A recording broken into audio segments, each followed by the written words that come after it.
Kenapa menari di irama megapun peci? Dalam dunia yang semakin terkoneksi, informasi bukan lagi sekedar alat untuk mengetahui, melainkan senjata untuk memengaruhi. Di tengah perubahan geopolitik dan ekonomi global, narasi menjadi senjata yang paling halus, namun paling dalam luka yang ditinggalkannya. Dan hari ini, salah satu narasi paling dominan datang dari arah peci. Indonesia dalam berbagai bidang kini mulai menari mengikuti irama narasi tersebut. Bukan karena dipaksa, tapi karena perlahan kita merasa nyaman. Tanpa sadar, suara-suara dari luar telah mulai membentuk cara kita berpikir, melihat dunia, dan memaknai peristiwa. Salah satu alat paling efektif dalam penyebaran pengaruh ini adalah media, teknologi, dan yang paling mutakhir, platform digital seperti TikTok. Sejak beberapa tahun terakhir, pemerintah PKT, Partai Komunis Tiongkok, melalui kerjasama media globalnya, secara sistematis membangun narasi positif tentang dirinya sendiri. Di Indonesia, kerjasama antara media seperti Metro TV, Antara, dan CGTN adalah contoh nyata dari strategi ini. Tak hanya sebatas pertukaran konten, narasi ini membawa misi yang lebih besar, menampilkan citra PKT sebagai mitra terpercaya dan kekuatan yang pantas menjadi pemimpin dunia. Strategi ini juga menyasar organisasi masyarakat dan tokoh-tokoh berpengaruh. Beberapa delegasi dari organisasi Islam Indonesia diundang mengunjungi Xinjiang untuk melihat versi resmi dalam tanda petik dari situasi yang kerap dituding dunia internasional sebagai pelanggaran HAM berat terhadap etnis Uighur. Di saat yang sama, media sosial digunakan untuk membentuk opini publik yang sejalan dengan narasi Tiongkok. Di tengah derasnya arus informasi, TikTok hadir sebagai salah satu platform digital paling populer di Indonesia, terutama di kalangan generasi muda. Namun platform ini lebih dari sekedar hiburan. TikTok yang dimiliki oleh perusahaan Tiongkok, ByteDance, secara strategis menjadi alat baru dalam penyebaran pengaruh budaya, ekonomi, dan bahkan politik. Melalui algoritma yang sangat personal dan canggih, TikTok mampu mengatur jenis konten yang dilihat oleh setiap penggunanya. Di balik tarian viral dan tantangan seru, tersembunyi kekuatan untuk membentuk pola pikir massal. Ketika suatu narasi atau nilai tertentu diangkat secara terus-menerus dalam bentuk konten menyenangkan, tanpa disadari, pengguna mulai menerima nilai tersebut sebagai sesuatu yang alami, bahkan ideal. Dalam konteks ini, TikTok bukan hanya membentuk kebiasaan konsumsi konten, tetapi juga melemahkan kesadaran kritis masyarakat. Ketika waktu habis untuk menyimak hiburan tanpa arah, ruang berpikir dan ruang bertanya semakin sempit. Inilah bentuk penjajahan yang paling berbahaya. Kenapa? Karena ia tidak dirasakan sebagai penjajahan. Di sisi lain dunia, Presiden Donald Trump dengan kebijakan tarif impornya terhadap produk-produk Tiongkok memberikan sinyal yang sangat jelas. Ini bukan sekedar perang dagang. Ini adalah perang melawan dominasi pengaruh asing yang berpotensi mengancam kedaulatan ekonomi dan kesadaran nasional.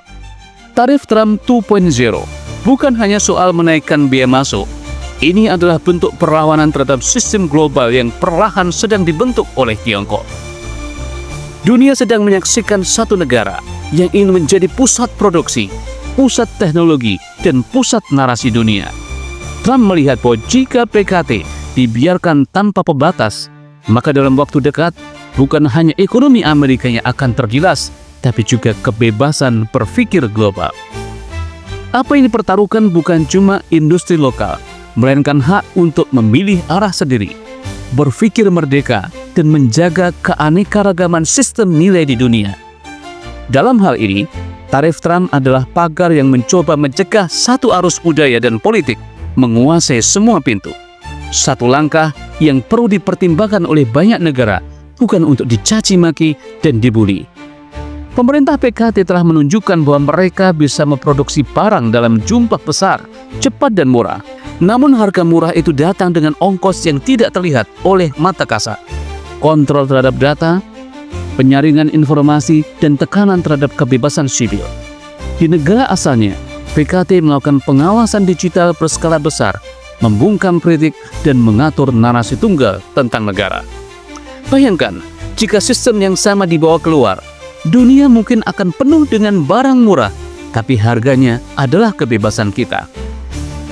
Ketika semua sistem informasi global dikendalikan oleh kekuatan tunggal, maka ruang untuk keberagaman perspektif, ruang untuk kritik, dan ruang untuk menentukan jalan sendiri akan menyempit. Indonesia bisa menjadi pasar besar untuk teknologi dan budaya Partai Komunis Tiongkok, tapi kehilangan ruang untuk memelihara nilai-nilai lokal, demokrasi, dan kedaulatan berpikir. Indonesia, seperti banyak negara lain, berada di tengah tarik-menarik dua kekuatan besar, Amerika dan rezim BKT. Tapi sebenarnya pertanyaannya bukan soal memilih salah satu. Pertanyaan utamanya adalah, apakah kita masih mampu berpikir dan bertindak secara mandiri? Ketika kita membiarkan TikTok membentuk budaya generasi muda, ketika kita tidak menyaring narasi media asing yang terlalu dominan, dan ketika kita terlalu percaya mengamini suara yang datang dari luar, maka sesungguhnya kita sedang berjalan menuju kehilangan jati diri sebagai bangsa. Membangun pagar bukan berarti menutup diri, tapi seperti rumah yang sehat. Pagar dibutuhkan agar kita tahu mana yang milik kita dan mana yang perlu disaring. Yang dibutuhkan hari ini adalah kemampuan untuk tetap terbuka terhadap dunia, namun tidak kehilangan pusat gravitasi kita sendiri. Jika dunia benar-benar dipimpin oleh Beijing, bukan tidak mungkin kita akan hidup di tengah barang-barang murah, transportasi cepat, dan koneksi internet canggih. Tapi kita juga akan hidup dalam ruang yang dibentuk oleh satu arah pandang. Ruang di mana kebenaran ditentukan dari pusat dan keragaman menjadi tidak nyaman bagi kekuasaan. Esai ini bukan ajakan untuk membenci atau menutup diri, melainkan pengingat bahwa kebebasan berpikir, kebebasan memilih, dan kedaulatan budaya adalah hal yang terlalu mahal untuk dijual demi kenyamanan sesaat. Maka, sebelum kita menari terlalu jauh di irama megafon Beijing, ada baiknya kita bertanya, masihkah kita memiliki lagu sendiri? Ataukah kita sudah terlalu nyaman berjoget di alunan musik yang tidak pernah kita pilih? Tetap bersama dengan Wan Jaya di Mata Pena, menguak esensi peristiwa.